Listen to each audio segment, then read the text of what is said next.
Viewers আসসালামু আলাইকুম, আশা করি সবাই ভালো আছেন। তো বন্ধুরা আমরা তো আরেকটা ভিডিও নিয়ে হাজির হলাম। তো বন্ধুরা ভিডিওর থাম্বনেল থেকে আপনারা বুঝতে পারছেন আজকে কোন বিষয় নিয়ে কথা বলতেছি। তো বন্ধুরা আপনারা যারা Oppo ইউজ করেন, আপনাদের Oppo মোবাইলের যতটা অ্যাপস আছে, অনেক সময় দেখবেন আপনারা চান একটি অ্যাপস এক জায়গা থেকে অন্য জায়গায় নিতে চান, তখন দেখতে পারবেন সেটা নিতে পারছেন না, লক দেখাচ্ছে। এখান থেকে দেখতে পাচ্ছেন আমি যখন একটি অ্যাপস এক জায়গা থেকে অন্য জায়গায় নেওয়ার চেষ্টা করছি, তখন সেটা যাচ্ছে না। এখান থেকে দেখতে পাচ্ছেন সেটা লক দেখায়। এখান থেকে নিচে দেখতে পাচ্ছেন সেটা সরানো যাচ্ছে না, নিচে একটা লক অপশন আছে, এখান থেকে আপনারা দেখতে পাচ্ছেন।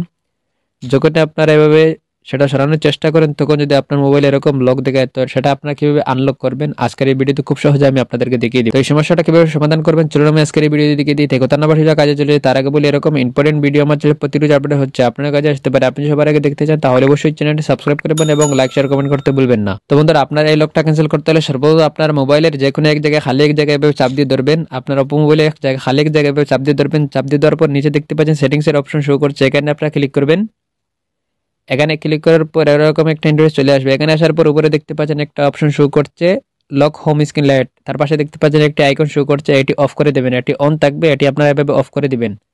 অফ করে দেওয়ার পর আপনার কাজ শেষ করে আপনি বেরিয়ে আসবেন, সোজা বেরিয়ে আসবেন। বেরিয়ে আসার পর এখন আপনি ট্রাই যদি করেন তাহলে আপনারা দেখতে পারবেন যে কোনো অ্যাপস এক জায়গা থেকে আপনি সরাতে পারবেন। এখন দেখতে পাচ্ছেন আমি যে কোনো অ্যাপস এক জায়গা থেকে অন্য জায়গায় সরাতে পেরেছি, এখন আপনারা দেখতে পাচ্ছেন। এইভাবে যদি আপনার এখানে লক দেখে তাহলে আপনারা এটা ক্যান্সেল করতে পারবেন। আশা করি আপনারা বুঝতে পারছেন। ভিডিও যদি ভালো লাগে তাহলে অবশ্যই চ্যানেলটি সাবস্ক্রাইব করবেন এবং লাইক শেয়ার কমেন্ট করতে ভুলবেন না। হাফেজ, দেখাবো অন্য কোনো নতুন ভিডিওতে। আসসালামু আলাইকুম।